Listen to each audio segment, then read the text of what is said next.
কালো জাদু বিষয়ে পরিত্রাণের জন্য আপনার কাছে কিছু দিক নির্দেশনা আশা করি। ভাইরা আমার, আমাদের দেশে একটা মহামারী চলছে এবং এই মহামারীটা শহরে গ্রামে সর্বত্র, শহরে আরো বেশি। সেটা হলো ঘরে ঘরে জনে জনে এখন জাদুগ্রস্ত মানুষ এবং জিনের, দুষ্ট জিনের প্রভাবে প্রভাবিত অসুস্থ মানুষ।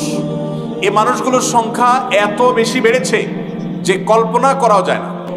জাদুর মাধ্যমে মানুষকে ক্ষতিগ্রস্ত করা, দুষ্ট জিন লাগিয়ে দিয়ে মানুষকে ক্ষতিগ্রস্ত করা, এই জিনিসটা দিনের আলোর মতো পরিষ্কার। যারা এই পরিস্থিতির মুখোমুখি হয়েছেন তারা জানেন যে এটাকে যারা অস্বীকার করেন তারা এক বোকার স্বর্গে বাস করছেন, কারণ তারা বাস্তবতাকে অস্বীকার করেন।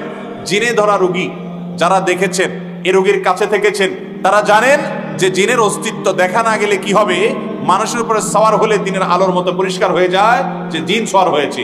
পৃথিবীর কোনো ডাক্তারের ক্ষমতা নেই, কোনো চিকিৎসা বিজ্ঞানের ক্ষমতা নেই ওই জাদুগ্রস্ত ব্যক্তিকে সুস্থ করার অথবা জিনে ধরা রোগীর জিন তাড়ানোর। কোরআনে কারীমের অলৌকিকতা, কোরআনের প্রতি ঈমান আনার জন্য একটা পয়েন্ট যথেষ্ট। আমি সবসময় বলি, আল্লাহর প্রতি ঈমান আনার জন্য একটা পয়েন্ট যথেষ্ট। সেটা হলো জাদুগ্রস্ত ব্যক্তিকে যখন আল্লাহর কালাম পড়ে ঝাড়ফুঁক করা হয়, জিনে ধরা রোগীকে আল্লাহর কালাম পড়ে যখন ঝাড়ফুঁক করা হয়, সাধারণত এই ধরনের রোগীগুলো কোরআনের তেলাওয়াত সহ্য করতে পারে না।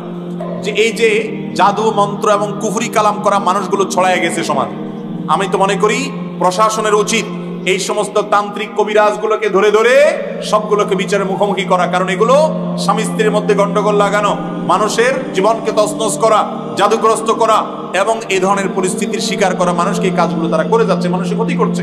এটা এক ধরনের ক্রাইম, এটা এক ধরনের অপরাধ, সাধারণ কোনো অপরাধ না। ইসলামের শরিয়াত দৃষ্টিকোণ দিয়ে এই ধরনের অপরাধীদেরকে ইসলামী আদালত মৃত্যুদণ্ড দেওয়ার কথা বলেছেন নবী করিম সাল্লাল্লাহু আলাইহি ওয়াসাল্লাম। এই জন্য জাদুগ্রস্ত কোনো মানুষ যদি জাদুগ্রস্ত হন, কোরআন তেলাওয়াত শুনলে তিনি সহ্য করতে পারেন না।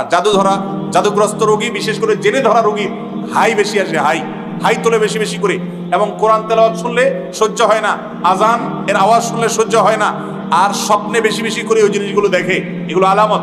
এগুলো যখন দেখবেন, কোরআনে কারীমের সূরা বাকারা বেশি বেশি তেলাওয়াত করবেন, তেলাওয়াত শুনবেন, বাসায় হাই ভলিউমে তেলাওয়াত চালায় রাখবেন।